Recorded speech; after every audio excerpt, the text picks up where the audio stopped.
Welcome to the UpLevel Podcast, Sam and M House. Woo! Woo's right. Thanks for having us first. Well, I am so looking forward to this. The listeners have already heard why I wanted to invite you to this conversation. So let's dive right in. I want to hear from each of you. How are you defining, contextualizing? Maybe that's two separate questions, but how are you defining right relationship? Em, do you want to kick us off? Sure.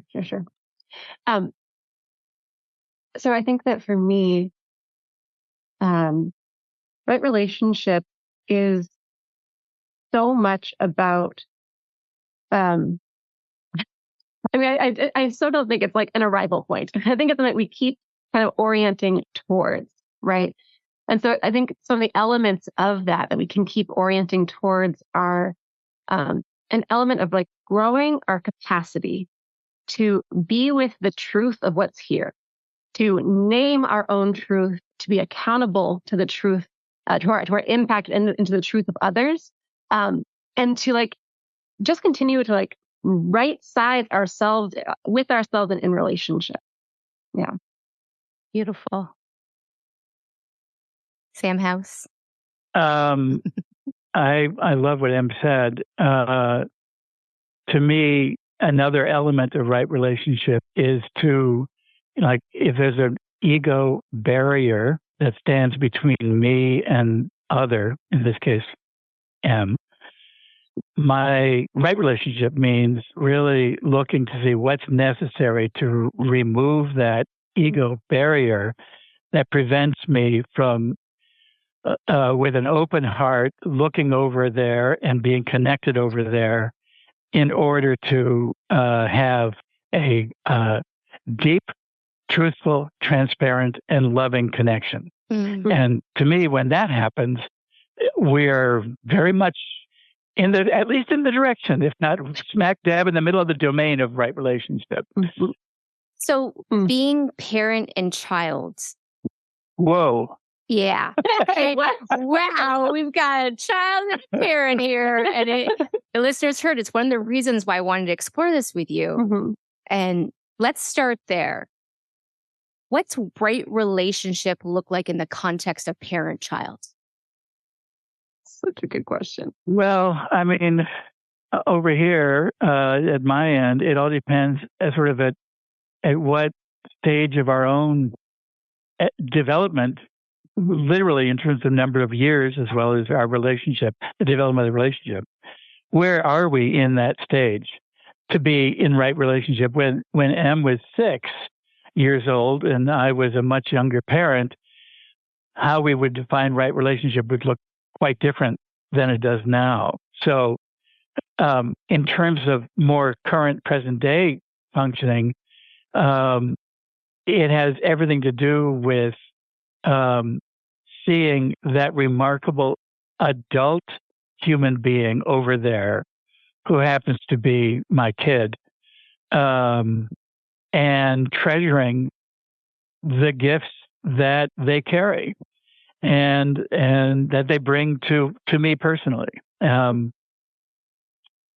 Because there's something in the parenting, in this parent's experience that is continually needing to let go of the M that I knew before as my kid in order to really be present as an adult to an adult who also is a parent to a kid.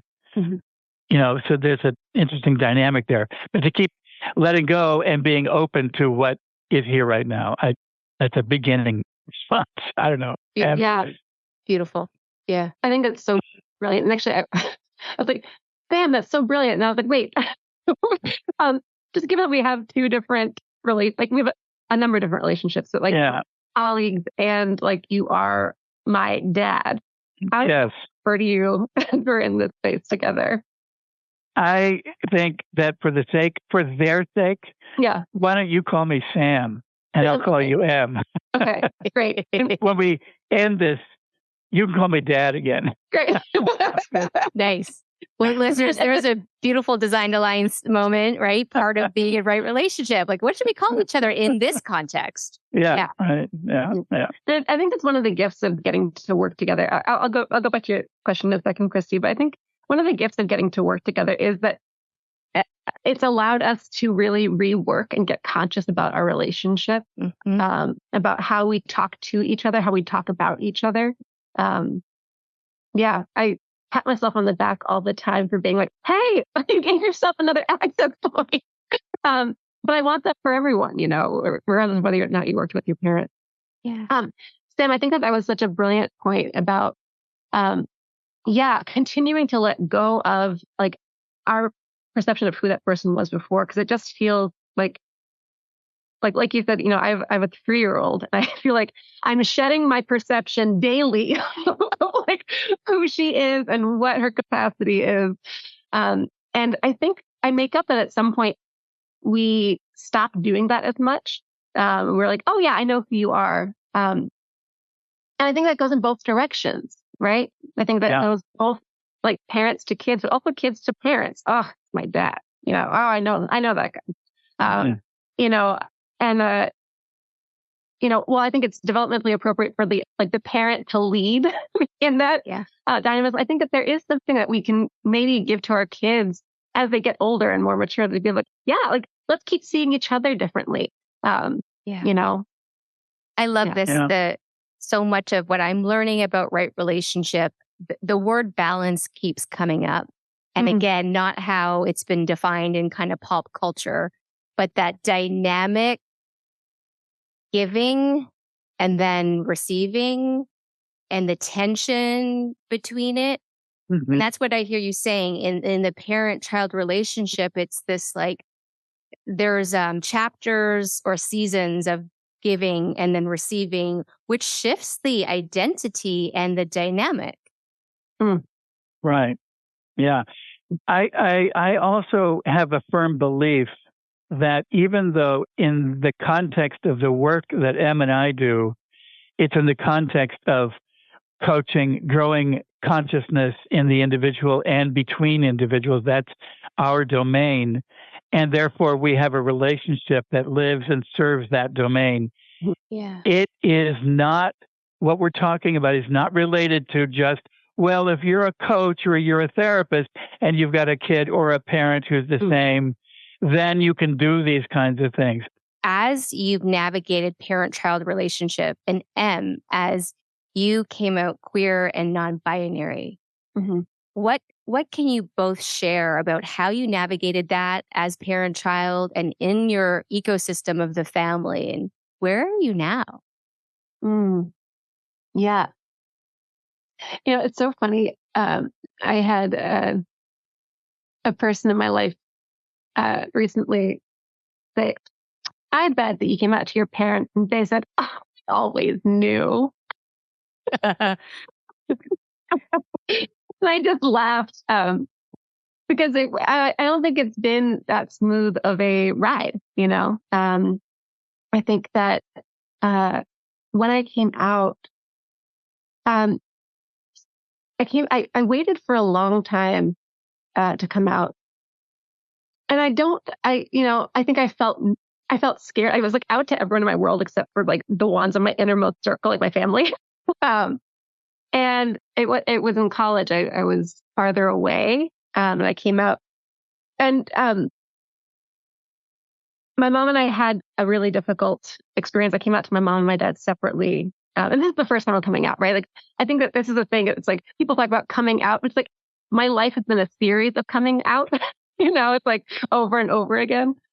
And so the first time, it was hard between my mom and me, and between Sam and me, it was, I think it was like, so like, okay, but whoever you bring home is gonna, I'm gonna ask them who their favorite football team is and like how fast they can run 50 yards while I'm loading my shotgun. Amazing.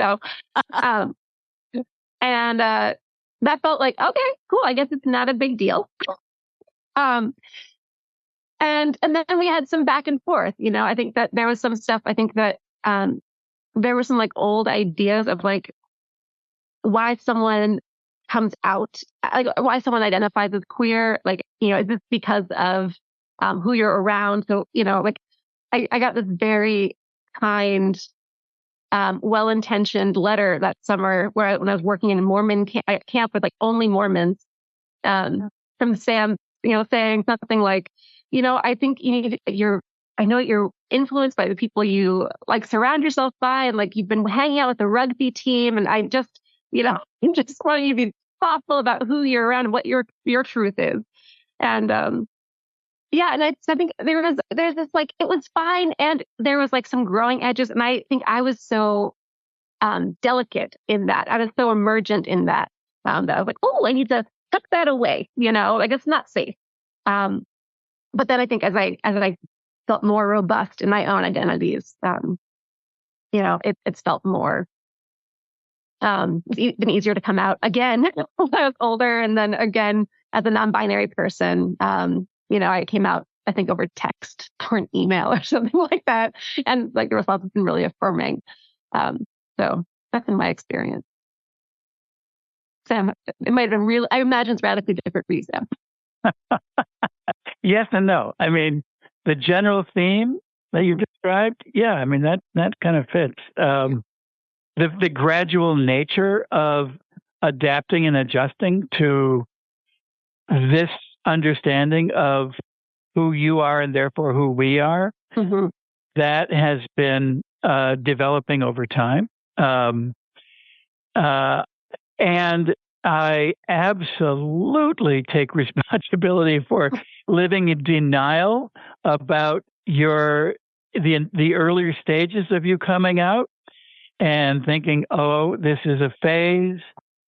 She is still, she's experimenting, as so many young people do, with being lesbian at the time, and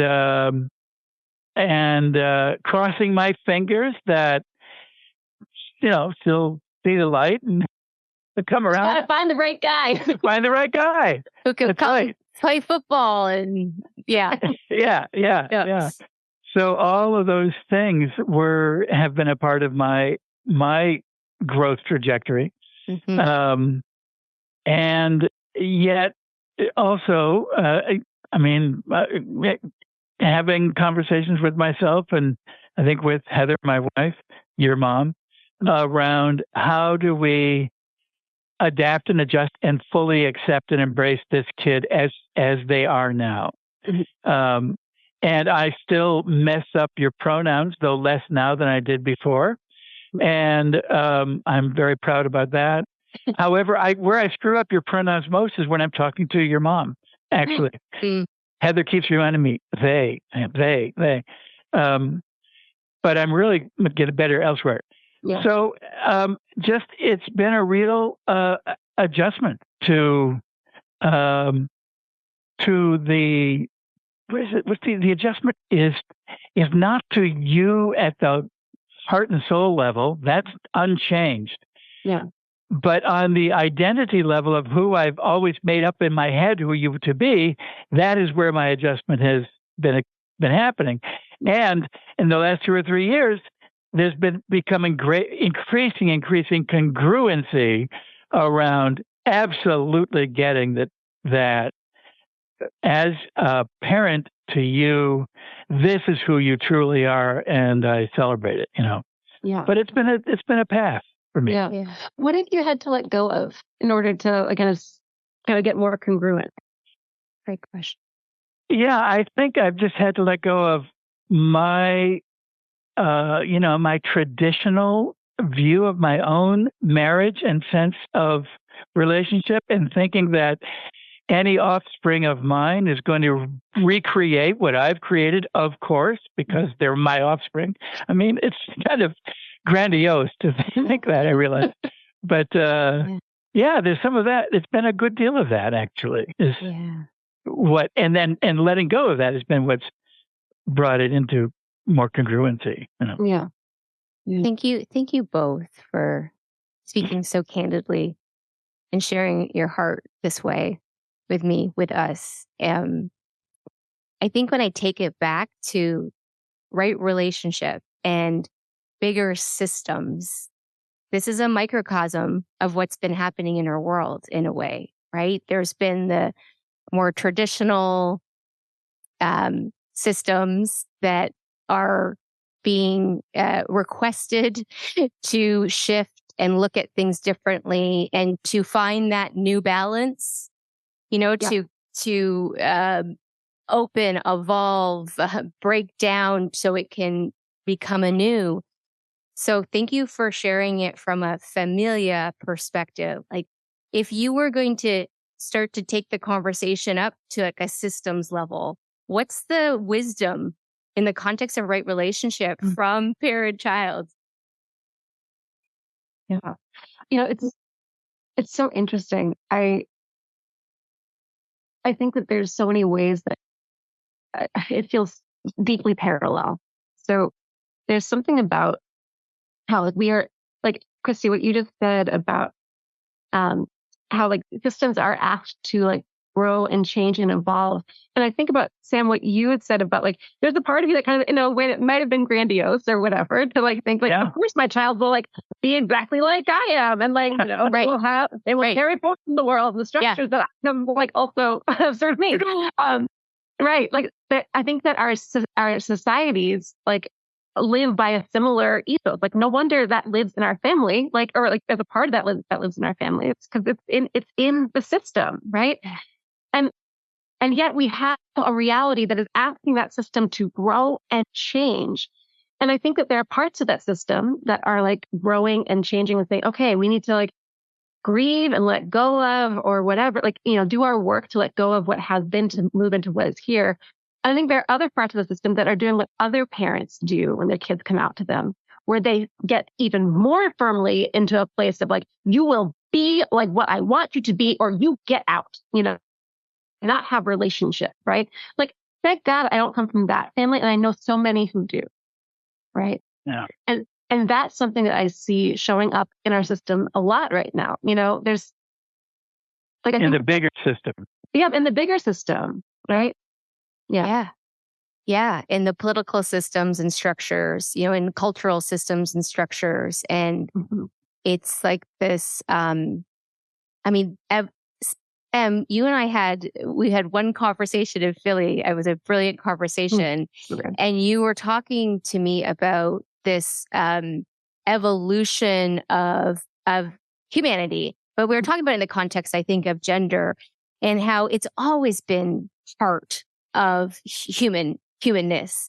And then it rises, right? There's a lot of focus on it and then goes down and comes back up. And I was saying to you too, in my research around Indigenous culture, there's so many different words that are used for gender.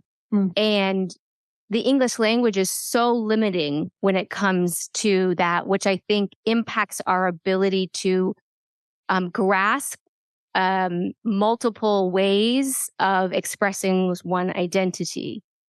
So it's like another system of language. It's like, it's limited. It limits us totally into our what does a family look like? What's a parent-child relationship look like? What does a human look like? Totally. Yeah. I mean, I think about like how like I guess Christy, you're spot on. Like just like the hegemony of like Western binary gender kind of coming in and being like, now this is how we think and how we move through the world. There's one word for snow, and I think about like, Inuit peoples, in Alaska and like that whole area, like who like have many, like dozens of words for snow, for instance, like bring an English language in there. It's like, that's one thing. And like, if you step into that, like a different language system, it's like, actually, there's so much nuance. Yes. Like there's so much like room to like identify differences and, So anyways. Yeah, I mean, it seems to me, just building on that you used the word nuance, and to me that's essential. Nuance and complexity, and holding appreciation for nuance and complexity versus the remarkable tendency in some parts of our world to simplify and polarize. Because when we when we otherize the other, put them on a pole on that side of the polarity, and they otherize us and put us on a pole on this side of the polarity, then you have to break things down into extremely simplistic terms. And then we develop stereotypes about the other. We make generalizations about the other. And in that other is a whole variety of nuance and complexity that it also lives over on this side of the polarity as well. So when you talk, Christy, about what happens up here in the systemic level that can be brought from the conversation that we're having between M and me, it is this appreciation for the evolution of nuance and complexity over and over again that I think is so important. And it was, just my own personal commentary. I don't think it's helped by social medias and the media's tendency to want to deliver things in simplistic ways. However, I'm really encouraged that despite the appearance of an increasingly polarized, highly simplistic this versus that orientation, I'm encouraged by the fact that there is it's not yet very noticeable, but I think it's very significant development in the consciousness of many, many, many other people for the need to become more aware of the complexity and the nuance that's going on here. There's a real hunger, and that hunger is both conscious, and I think it's felt in the unconscious level too, that there's a desire for something else, something new that wants to emerge, and it is to begin to develop appreciation for more of the nuance and complexity. When we can do that, then we can appreciate the humanity of the other.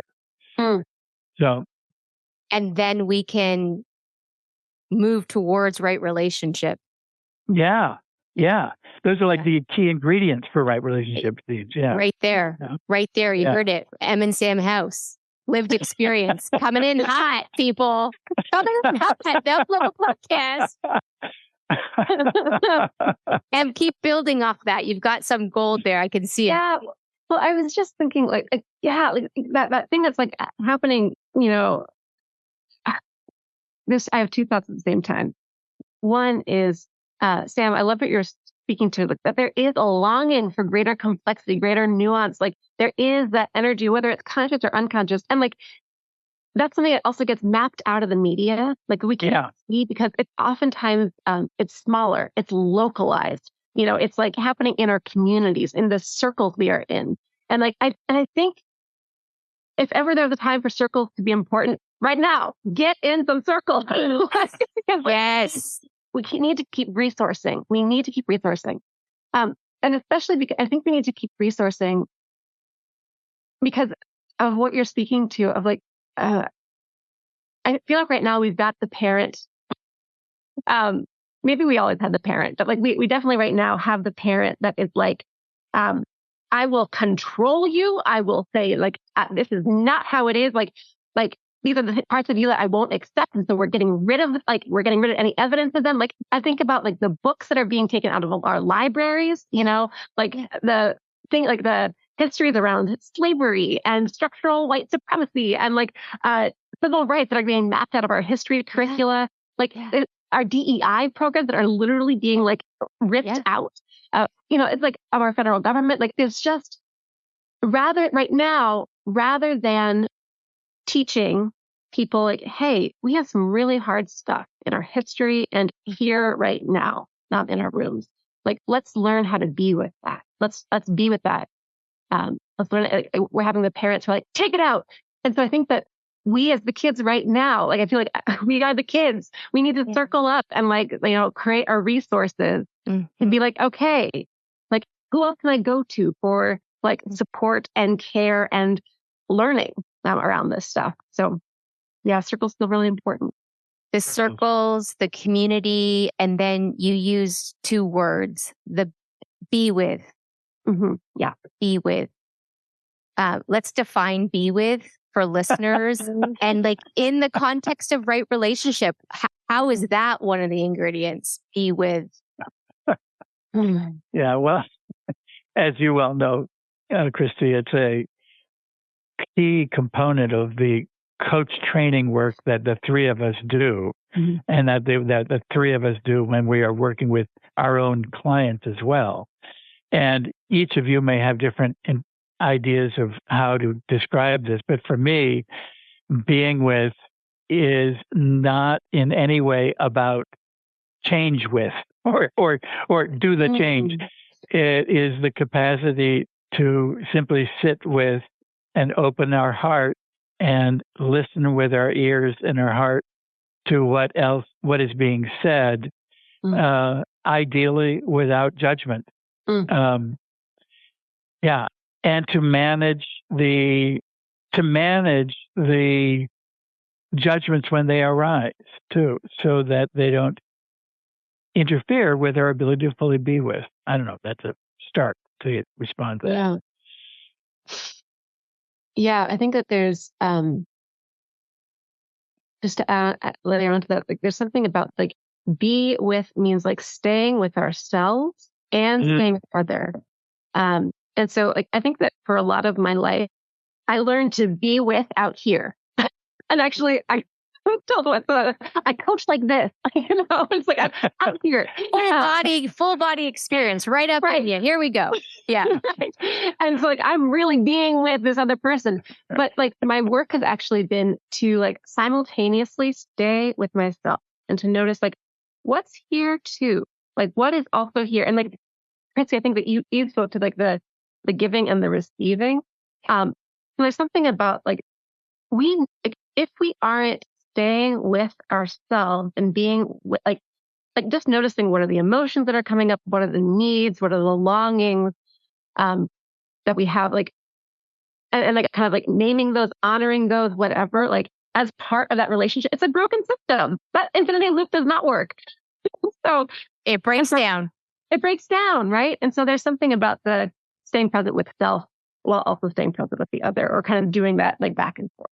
Well, thank you for adding that, because that is, without that the kind of being that you talked about, where you're crawling into your camera to be over there. Yeah. That obviously is not, even if you had an open heart. Yeah. That is not probably very long-standing or healthy to be with, right? Right. You burn out. Yeah, you need to burn out. Yeah. This quote came across my desk. I don't know who to attribute it to, so if anybody knows, please let me know. The test is, can you hold your frequency no matter what's happening or who's around? Can you stay in your own energy in confusion, tension, chaos, and pressure? It's one thing to know your home frequency in the peace of solitude. The next level is keeping that same energy always. That is brilliant. Yeah. And just to bring it back to the parent-child version of this conversation for a minute, the more as a parent I have been able to do that, the better, because my own frequency was not the same as M's. And for me to sacrifice my own frequency to just go love on M no matter what would have been a betrayal to myself. I needed to walk this path gradually and slowly and stumble over some of the blocks on the way in order to get there with you, M. Yeah. You know? Yeah. Well, and I think that that's like, just to like name some realness, like I think that we've done some repair recently that has felt really restorative for me, both in terms of how I think about right relationship and in terms of our relationship. Right. So there's just like for context. So my sense is that you inherited a legacy of rage that I think probably extends pretty far back. And like, so as a kid, like there was like anger in our household that was like, could be really scary. And I think that as a kid, my response to that was to like, be fine. I'm fine. I do not need anything from anyone. I'm fine. High performing. And I am very invested outside our household. you know, and You like, could do the former version of be with. I'm with you.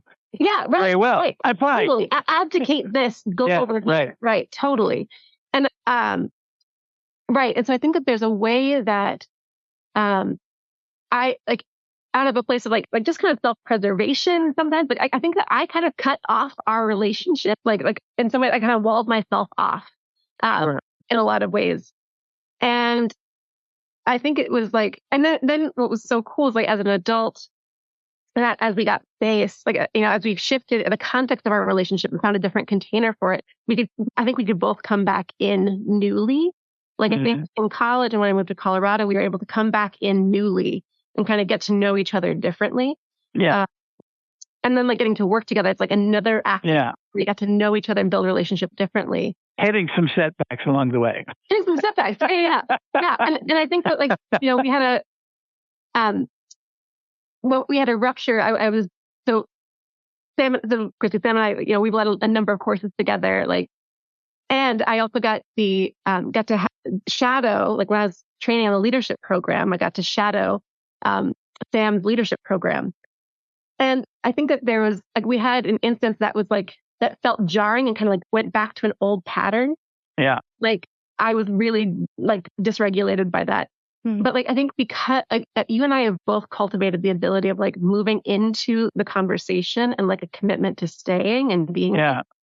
And so like, you know, we got therapy, you know, like we got therapy and like, we got to like, I got to experience like being a mess and like being like, just being needy. I mean, so needy and like being like watery and like, and that you holding it like unconditionally. And I think that reset something cellularly for me. Well, and me as well, because the opportunity for me to hold in a different way, rather than hold from this, but rather hold from this, was a tremendous opportunity. And the adult version of this is that as it became emotionally fragile for me in that healing process, you were there holding me as well. Yeah. So it was a beautiful, respectful exchange of power. Felt to me. I don't know if that's the right word, but. And for folks who are listening, we're all doing the infinity sign right now. It was like completely a beautiful example of the give and the take and the reciprocal, energetic shifting of power and love and being with and seeing. And thank you for sharing that, because I just got a huge bit of healing. I don't have a parent that I could have conversations like this with. It's just not the level of consciousness that they're operating at. But just hearing both of you, I felt a bit of healing.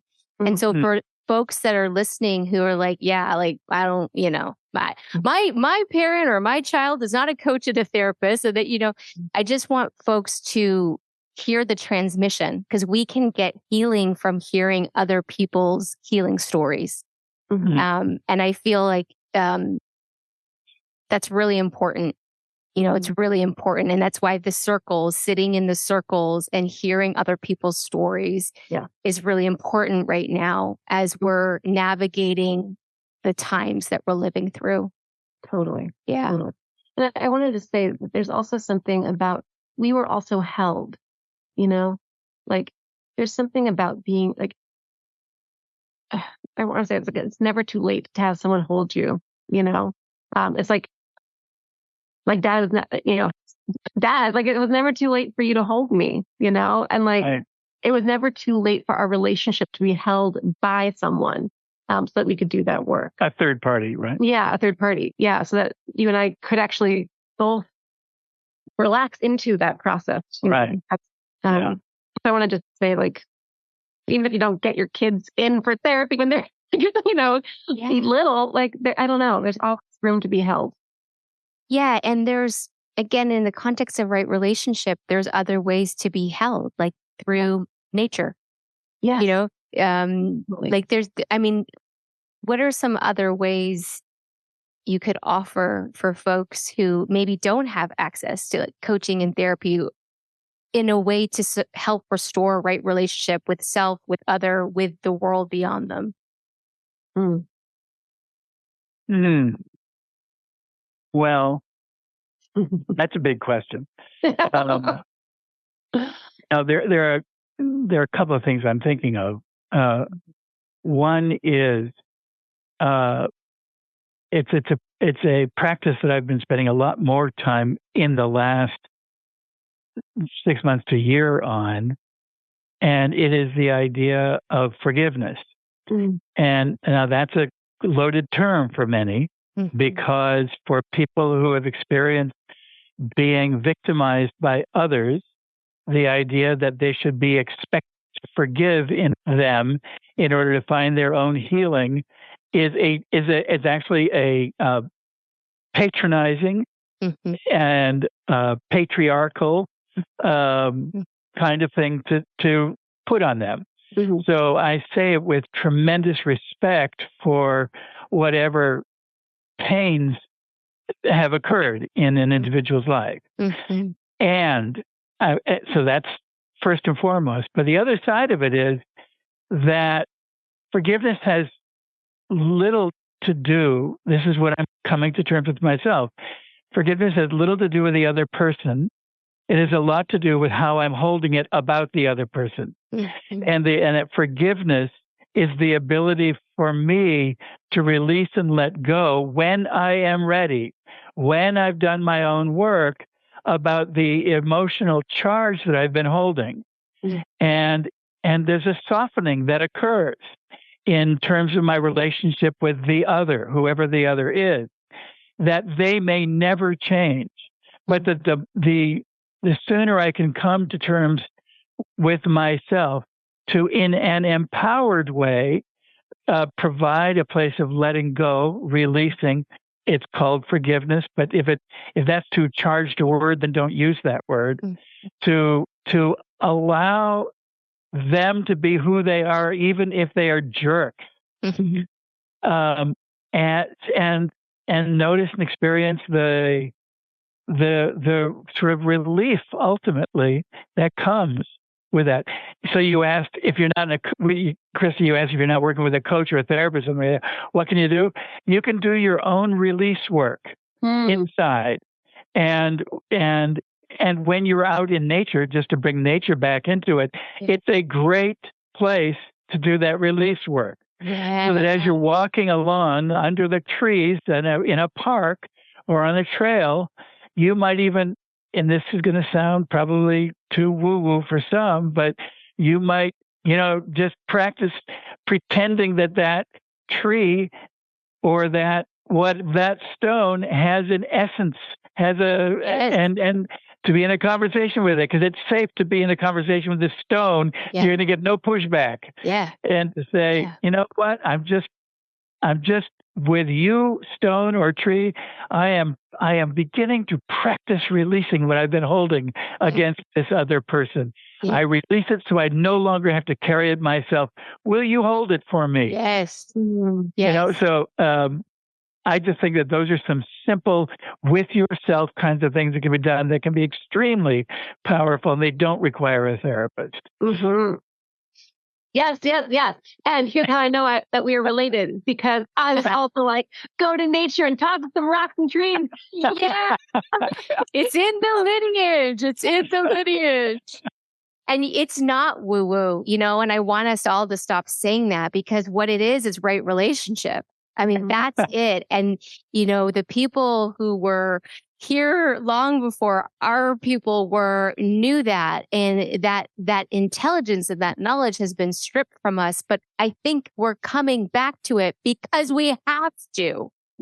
And the trees and the rocks and the animals are all living beings that have frequency. To go back to that quote, they have frequency, they have healing frequency. They are, they're feeling us. And why not be in relationship with these parts that we get to, if we have the advantage, go for a walk and see a beautiful tree, see some flowers, see the snow, see the ocean. And I'm longing for the moment when we can stop saying this stuff is woo woo, but understand this is like our birthright to be in relationship with the natural world.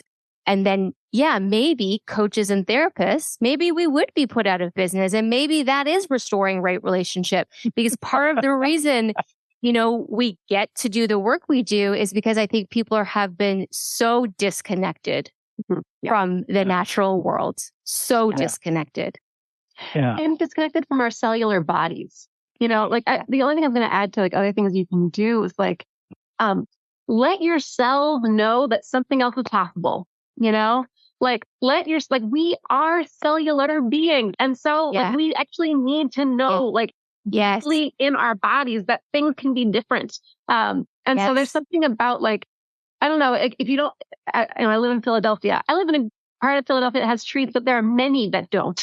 And like, so like going and seeing like a beautiful view might not be available, but like things like, break some stuff, go to find basement and like break some glass, find like engage in a scream practice into your pillow or not, like do like I don't know. There's just something about like allow your body to get deeply like free and like break out of like the norms of what's expected to it. And I think of it. And I think that that's like also a way, it's like, how do we move, you use with the idea of frequency. It's like sometimes to let stuff go, like we need to discharge, not calm down. So like yay for the calming down ways of doing that.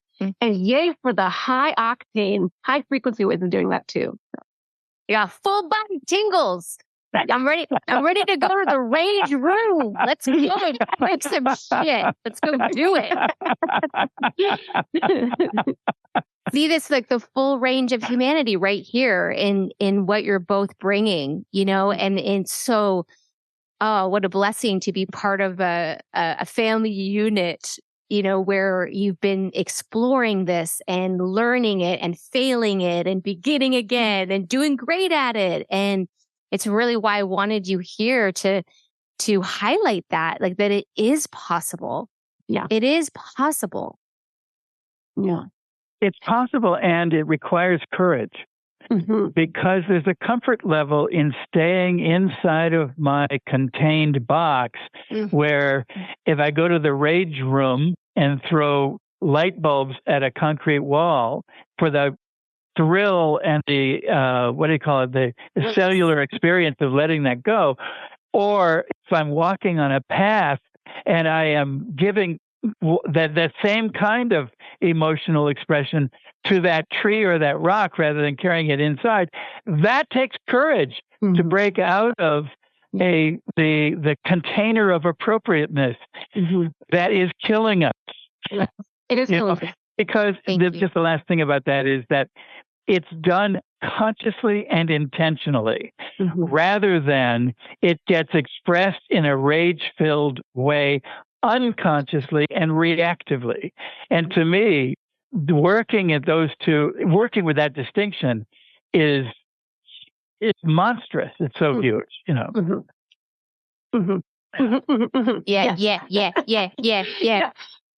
One other thing I wanted to layer in that maybe isn't exactly building on what you were just saying, Sam. You said it takes courage. Like, yeah, it takes courage and like daring to get it wrong. Yeah. Yeah. I think that's like, as I was thinking about like my own evolution around this idea of right relationship, I think I used to hold like, in order to be in right relationship, I need to be doing it right. I need to and so I got like really smart about a lot of things. I've got so many degrees to and years. I mean, like the privilege of like getting to learn deeply about like power and privilege and social location and yay, I value that learning. And there's also a way that I was like wrapping myself in a cloak to be like I just want to learn how to get it right. Let me just learn how to get it right so I can like do this life and living thing right.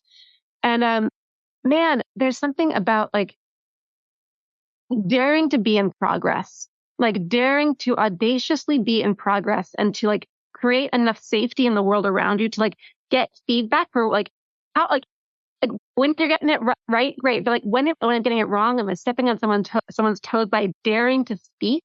Like I want to welcome that conversation too, and I think that's where I'm stepping into more these days. It's like right relationship isn't about getting it right; it's about daring to get it right, daring to get it wrong, and like show up for whatever my impact is.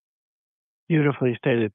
Yeah, it's called right relationship and the corrections that you've added, the pieces you've added, Emma, are important. It's not called perfect relationship. Yeah. Yes. We're here to have a conversation about creating perfect relationship. Yeah. Em, what do you think about perfect relationship? You know? Yeah. Yeah. Oh, I love that. That's so powerful. It's so powerful. From humanity level, then what the fuck is going on? Okay. I mean, I know, like, yeah, just if you, and maybe we'll put it in the context of the Western world right now, because we are now seeing a swing towards the things we're talking about, that the structures and systems and holding on and less space and tolerance. That's the word, for community, for circles, for nature, for diversity. What's going on from your perspective, from a humanity level? Are you asking what's going on that's stifling this, or what's going on? I'm not. Help me understand. Okay, yeah. So our conversation, I hope for the listeners, I know for me, has been really it's I'm feeling energized to keep practicing all the things we discussed. Yeah. But if I look at what's happening in a lot of parts of the world, yes, opposite types of practices, behaviors, ways of being that's what I'm seeing. So I'm asking, like, and maybe, why? Like, why is that like this right now? Em, you go first. I was going to say, Sam, you're really good at the meta view. It was the meta view. Yeah. Oh, I don't, this probably is just circling back to things that we've already referred to, but it feels like our belief that we can speed things up for the sake of creating more efficiency in communications, efficiency in how we get things, efficiency in how we arise in our careers, efficiency in creating right relationships. The emphasis on sort of like operating with an urgency or a need to speed things up and be more efficient at it. And if I just see all of the self-help books out there, which I'm sure are pretty good in many ways, and if I listen to more podcasts like this or something like this, then I will more efficiently reach where I'm supposed to be. I think why is this happening, Corey, is what it sounds like you're asking, is I don't think we're going to get to that place of what we're defining as right relationship with our world. I don't think we're going to get there by thinking if I just do this, this, and this, and this, then I'll get it.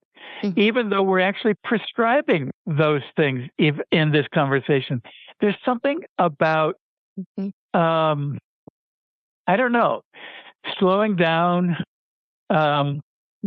taking a breath, connecting with what's real, doing it in a uniquely important way to each of us, but being committed to doing it, to taking the time to do the work on the inside first and with our relationship second. To me, that's the antidote to why we're not calming down as a human species right now. I don't know. That's very inarticulate expression of. It was not inarticulate. It wasn't. Lots of good nuggets. Yeah. It's a big question. It's a really big question. Yeah. Yeah. Yeah. And Christy, I was laughing when he asked, like, my immediate reaction was like, late stage, end stage capitalism. Yeah. Yeah. Just white supremacy. Yeah. I bring it. Yeah, bring it. But I was like, and I think that, right. It's there. I think what you spoke to so beautifully, it partners with that, which is like, there is such a drive to like, bigger, better, faster for me, that like is like getting rewarded. And because of that, we get lazy. And I don't mean that like, it's like, but like we move, like we look for shortcuts for things that are organic processes. So like it takes slowing down to see someone's humanity, right? It takes slowing down to find the ways that we connect. It takes slowing down to look at what do people really need. It's really fast to say what works for me should work for everyone, and like everyone else who like it doesn't work for, right? And I think that's like Sam, I think that you're so spot on. Like there is something about pacing and how that partners with like where we are like as a capitalist society, that like, and part of white supremacy and all that stuff, but where it's like we're moving towards this like just like violent like erasure of people for the sake of efficiency. Yeah, it does activate one other thought in me, which is sort of, if you think about the quality of the masculine and the quality of the feminine. I'm not talking about female and male. Mm-hmm. We carry these qualities in us, all of us do. And the masculine has become so distorted in our world, it seeks to drive forward, to dominate, the distorted version seeks to drive forward, to dominate, to be more efficient, to take the shortest route possible, to achieve and accomplish and conquer. Yeah. That it feels like that's the domineering quality that's underlying our consciousness so much of the time. Yes. And then to invoke more of what we refer to as the feminine, which is a little bit more of the communal, the turning to other, to leaning in rather than being alone, to opening our hearts versus opening our heads. All of those things are resources for us and antidotes, I think, in the face of this distorted masculine consciousness that's pervading everything. Totally. And it's something that's like what you spoke to, like in the right size, that's really important. Like that masculine energy, like if that's how we're going to frame it. Like, it's like that, like drive, like, like aggressive, like let's make shortcuts, let's be smart about it, whatever. Like, like that's important. It's important. Right size. And rather than like kind of growing like a cancer and like multiplying forever. Yeah. So part of the restoration of right relationship is finding that healthy balance of healthy feminine, healthy masculine energy within us as individuals. Yes. All of the things you've been sharing and saying are ways to find that restoration. And then we can start to create that on a community level, a family level, community level, systems level. But I think that's a great way to look at it. That's part of why we're experiencing this imbalance. And so with that, I'm going to start to bring our conversation to close. You're going to have to come back because we've just like, there are so many places we could go. But if you have a wish for humanity right now in this context we've been exploring of right relationship, what is your wish?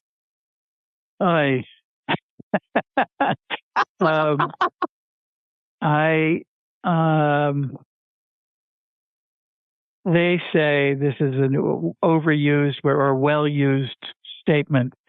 One of the longest paths is the path from the head to the heart.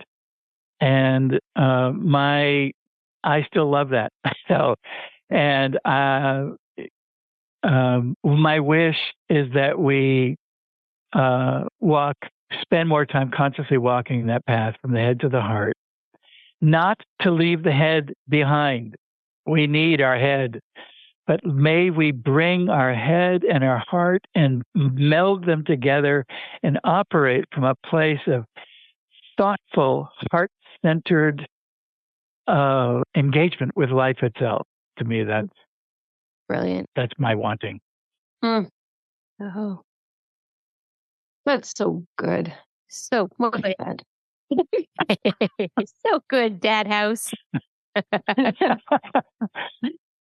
Yeah.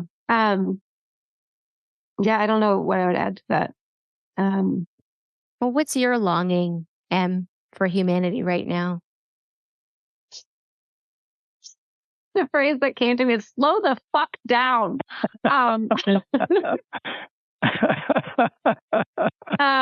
Yeah. Yeah, but I think it is like in college I wrote this massive thesis about global feminisms. And I talked about how okay, whatever. Second wave feminism was basically like a reaction to patriarchy, and like wasn't actually like, and like just speaking to like the longing for us just to spend more time in the imaginal space of like, let's like, rather than just flipping something, what if we dream something differently, you know? So I think that, yeah, so I think my longing right now is like, slow the fuck down, dream differently, and then go. Beautiful. Maybe Beautiful. so. Maybe so. Maybe Amen. So. Amen. Aho. Beautiful and brilliant. People will want to find you. Can you just each give a bottom line? We'll have this all in the show notes, but where can they find you to access your great work and potentially work with you if there's openings? You go first. I have been off of social media for the last year and a half, but when Trump said there's only men and women, as a non-binary person, I was like, surprise, I'm back. So I don't know. I'm still figuring out what my relationship with social media is going to be. My website is workingwithm.com. And that's where you can find kind of my work. And then you can find my socials from there. They're there. Yeah. To be determined, but find M. Your website is brilliant and beautiful. And there's so many really important ways now too for folks that need your services. So please find M. Yeah. Sam? My website is solutionsleadership.com. That's not solutions. It's SOULEADERSHIP. Solutionsleadership.com. How do we connect with our soul in this work? Yeah. And I'm on Facebook and LinkedIn. Yeah. Yeah. Thank you both for your hearts and coming and sharing so openly and genuinely and brilliantly. I just love each of you and respect you so much, and I'm really touched that you'd share what's happened in your journey as parent and child, and teach us along the way. Thank you. Great pleasure. You're welcome, and thanks for having us. Thanks for giving us the chance to do a little more work on our relationship. Yeah. I appreciate it. Thank you. Yeah. Thanks so much, Christy. What a gift.